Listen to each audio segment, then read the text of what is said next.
Hello. Welcome back to the Whisperwind Librarian Learning Center. I was hoping that I would see you soon. Yeah, it's been a bit slower today, most likely because of the storm. Understandable, but still, nice to see a familiar face. Oh, this?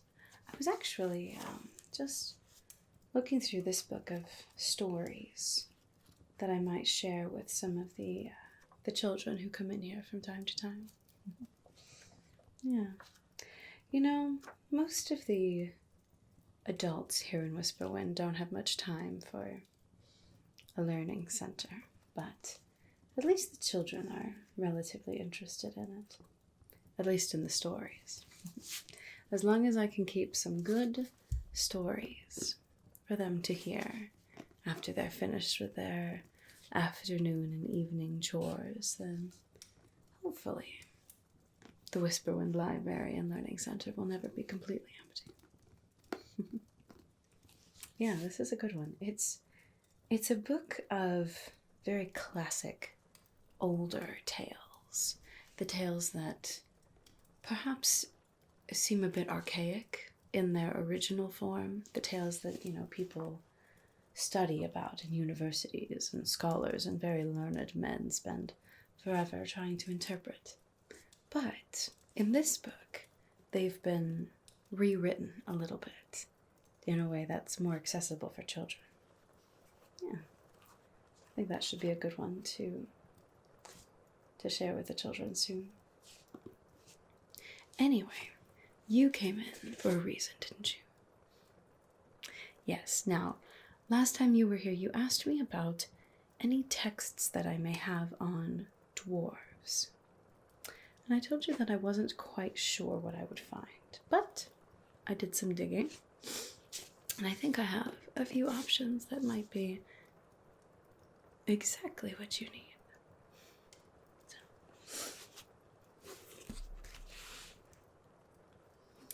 Now, this book was the first one that I thought of when you asked me about dwarves. I knew that they were mentioned in here a little bit. This is, of course, about the civil war of the races that happened about 200 to 150 years ago, something like that. Now, for the most part, the fighting was between the elves and the humans. However, there were a few clans of dwarves who banded together with the elves in order to try to subdue the humans. Yes. Now, in this book, they're painted as quite a negative image of the dwarves. They seem to be very tough and fierce people and quite stubborn. Excellent to have on a battlefield, perhaps, but it wasn't exactly an altogether pleasant image of them, if you know what I mean. But this does only mention the dwarves, and like I said, a few different clans, not all of them.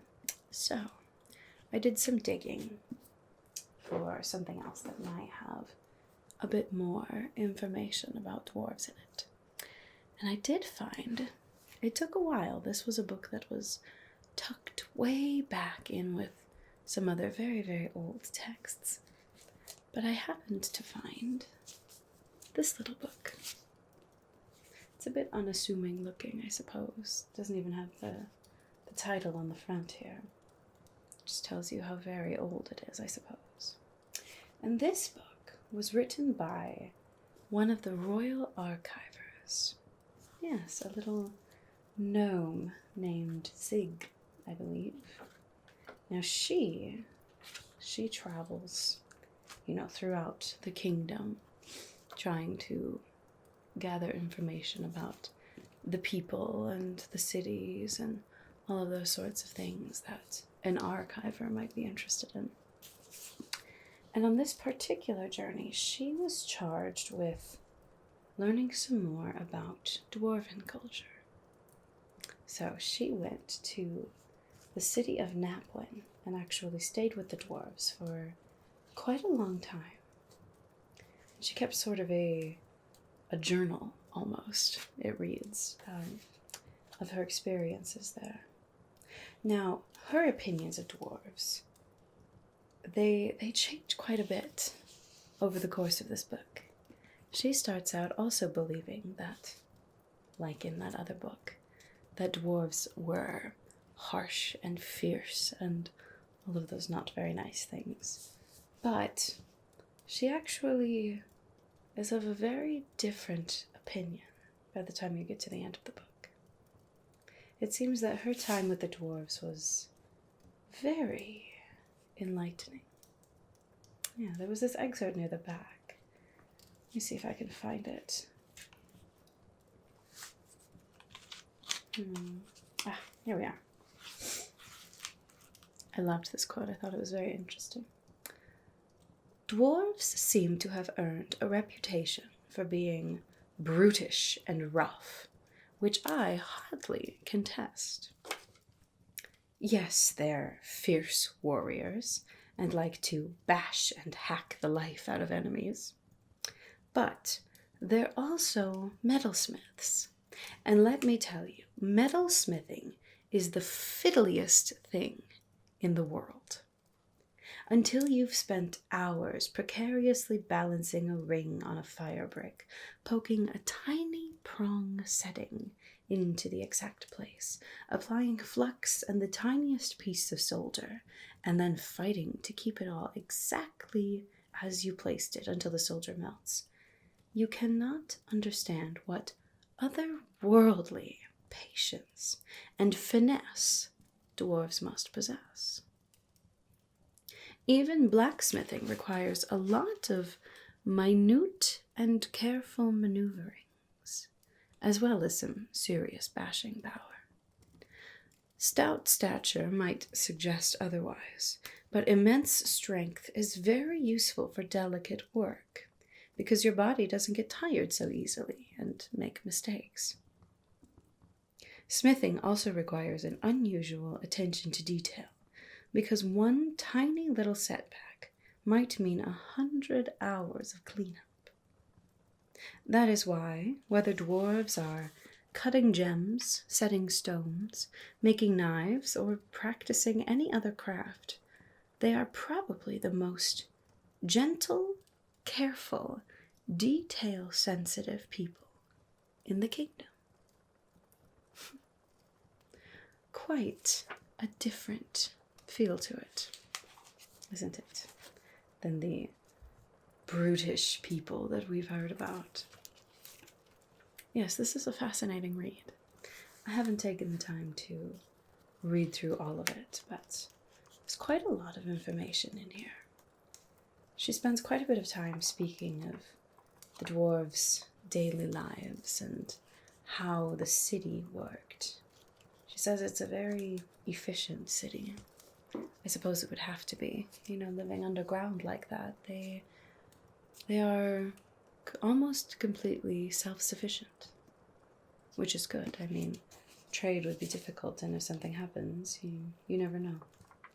So, we think of dwarves as metalsmiths and, working with gemstones and mining and smithing, things like that. But she describes dwarves having almost every trade imaginable, just like humans. Bakers, botanists. Yes, there was actually quite an interesting section in here about a botanist who developed a fern that could grow underground without sunlight. Where was that section? I'm not sure. You'll have to find it and read it, but pretty much any profession that you could think of a human having, a dwarf could have as well. So, the city of Knapwin is a living, thriving, well-organized, well-maintained city. Yeah. Very interesting. This was quite enlightening for me, just paging through it a bit. Oh yes, she also goes quite a bit into detail about the different clans of dwarves that live in Knapwin. There were 3 different clans that she mentioned in here, and each of them, while they're not necessarily based on professions and things like that, they're family groups, and clans to dwarves are very, very important. They speak of their kin, and they would do anything for their kin, basically. So in Knapwin, let's see, where is that page? Here we are, okay. So there are 3 different clans that live in Knapwin. Bangrut, Hardock, and Grulman. I hope I'm saying those right. I wouldn't know. I've never been to a city like Knapwin before, but that's what I would assume that they're pronounced as. Anyway, so each clan has their own chieftain or chieftess and sort of a ruling family, but they're all related some way or another, at least distantly. Yes, dwarves are very loyal, I think, from what I can gather from these pages. Very loyal, very determined, very hardy and resilient and innovative as well.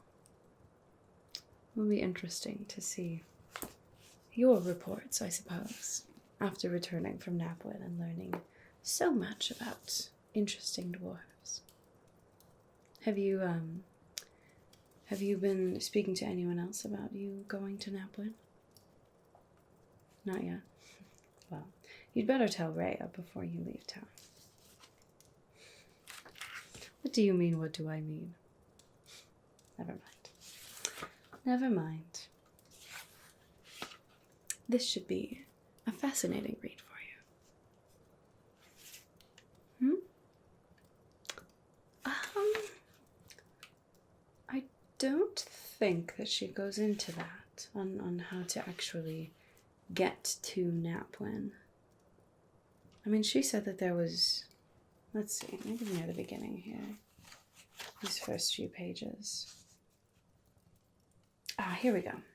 Okay, so she said that there's a city above ground, well, more like a town that's very small, that is sort of the location of Knapwin, but there's an entrance within that town that takes you underground to the larger city.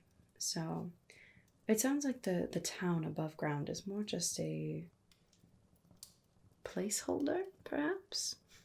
Something like that. Yes. Oh, the land around Knapwin? She doesn't speak of that at all. I'm not sure.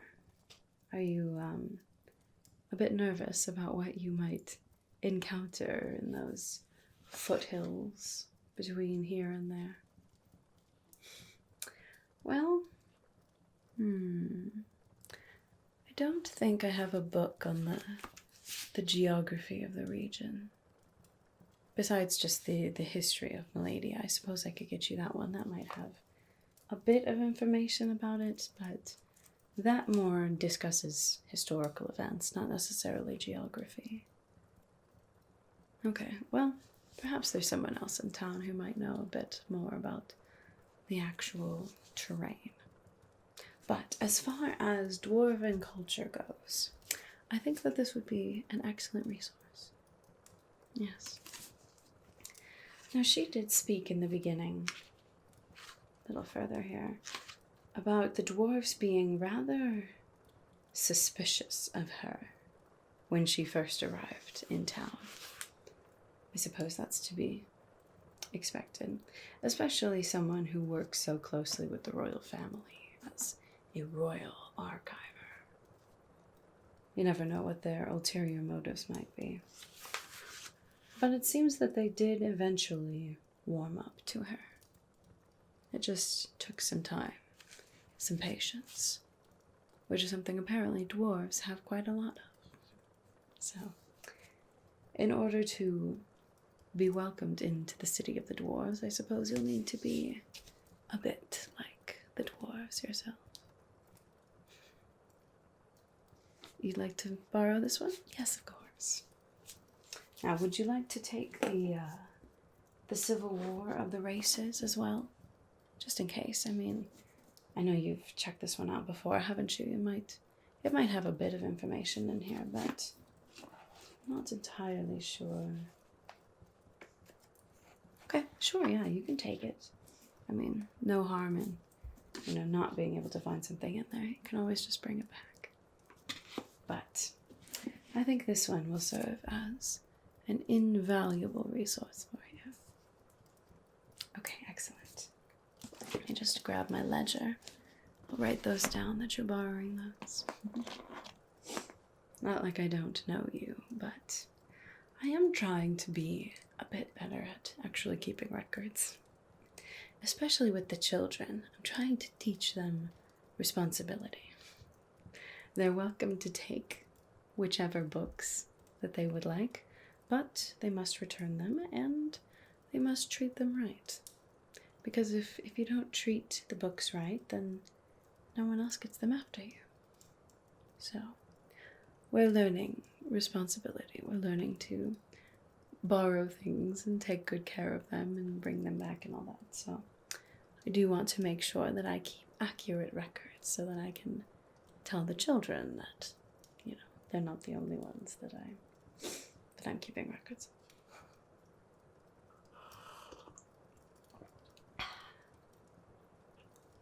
Alright. Let's get my ledger out. I do believe I already have a page for you. Back long, long ago when I first came to Whisperwind. Here we are. Alright. Write down your name here.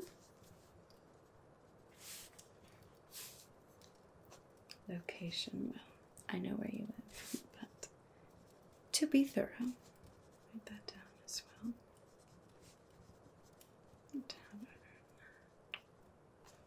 Alright, and then the titles that you will be borrowing. What is this one actually called?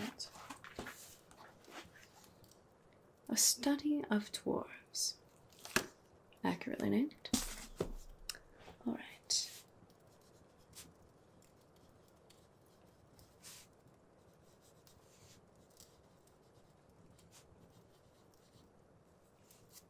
Okay. And then also the Civil War of the Races.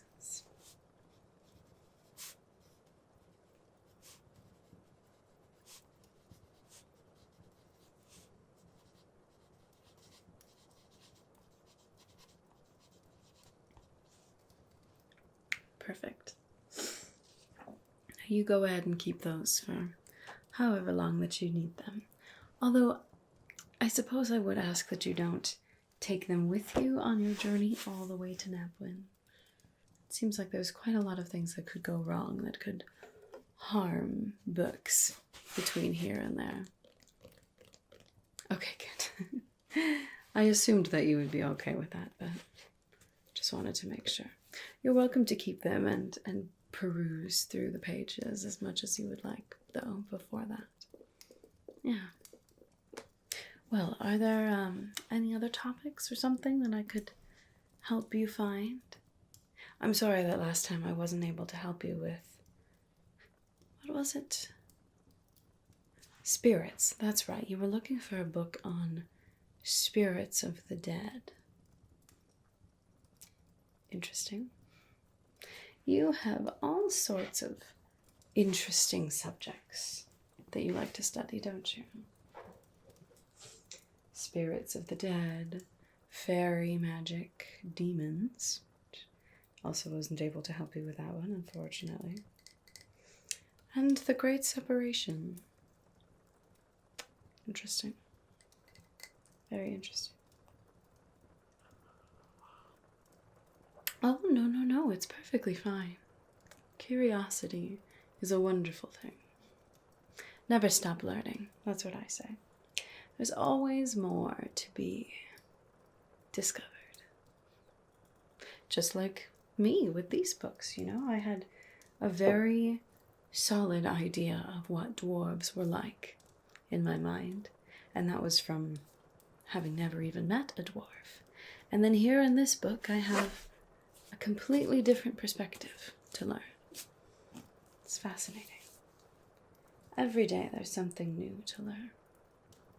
No matter who you are, no matter what it is that you're seeking to discover, there's always more.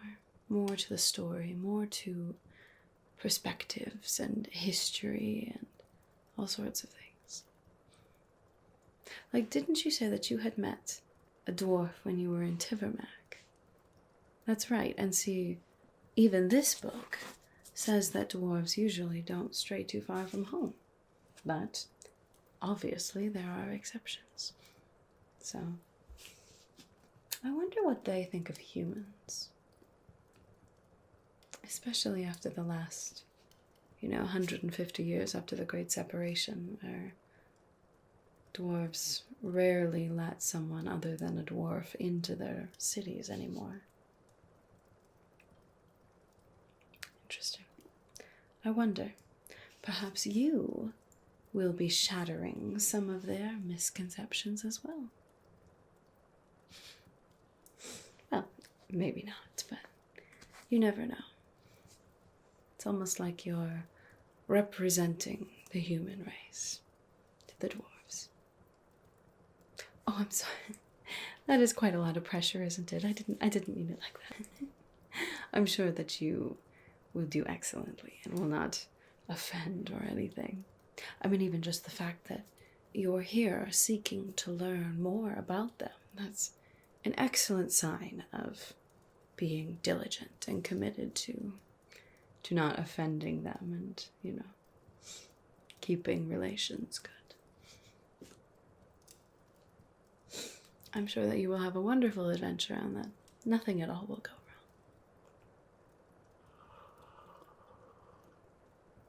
wrong.